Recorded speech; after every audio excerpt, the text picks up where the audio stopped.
Muno MTV abuda panze sakafara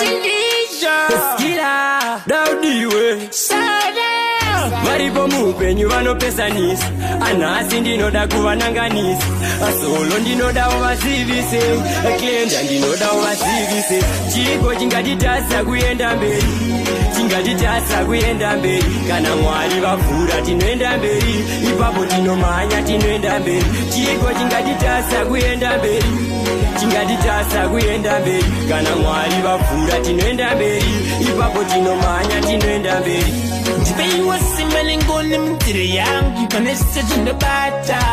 vavengi voshaye simba mtire yangu ipanese tundobata ndimeminovire medo kana ndariona rakavhurika lokandasko ndofara ragoa ivenavoziya kuti ndakoenda kunokoa chiko chingatitasa